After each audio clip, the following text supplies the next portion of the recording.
ഞാൻ താമസിക്കുന്ന ഹോട്ടലിൻ്റെ പുറത്തുള്ള ഏരിയയാണിത്. Hotel cafe restaurant. ഇതേതോ പുരാതന ഒരു സ്ഥലം. എൻ്റെ പുറത്ത് വന്നിരുന്ന് ചായ കുടിക്കാമെന്ന് വിചാരിച്ചു. ബ്രേക്ക്ഫാസ്റ്റ്. അവിടെ എന്തോ ഒരു പഴയ മെഷീനൊക്കെ കാണുന്നുണ്ട് ഗുഹയുടെ ഉള്ളിൽ. ഈ സ്ഥലത്തിൻ്റെ പേര് ബവേറിയ എന്നാണ്. ബവേറിയൻ ആൽപ്സിൻ്റെ പശ്ചാത്തലത്തിലാണ്. ജർമ്മനിക്കുണ്ട് ആൽപ്സ്, ഓസ്ട്രിയക്കുണ്ട്, ഇറ്റലിക്കുണ്ട്, സ്വിറ്റ്സർലൻഡിലൊക്കെ ആൽപ്സ് ഉണ്ട്. ഏറ്റവും വലിയ ആൽപ്സിൻ്റെ, യൂറോപ്പിലെ ഏറ്റവും വലിയ പർവ്വതം ആൽപ്സാണത്. സ്വിറ്റ്സർലൻഡിലുള്ള ഭാഗമാണ്. നമ്മുടെ നേപ്പാളിലുള്ള എവറസ്റ്റ് പോലെ.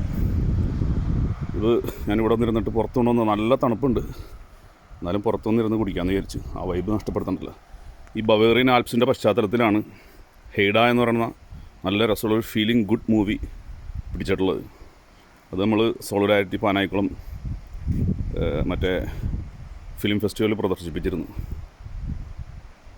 നേരം വെളുത്ത് തുടങ്ങുന്നുള്ളൂ. അതുകൊണ്ട് അത്ര അങ്ങോട്ട് ഭംഗിയായിട്ടില്ല. ഇതിൻ്റെ ഉള്ളിലുള്ള വെളിച്ചം അത്ര അങ്ങോട്ട് ക്ലിയർ ആയിട്ടില്ല.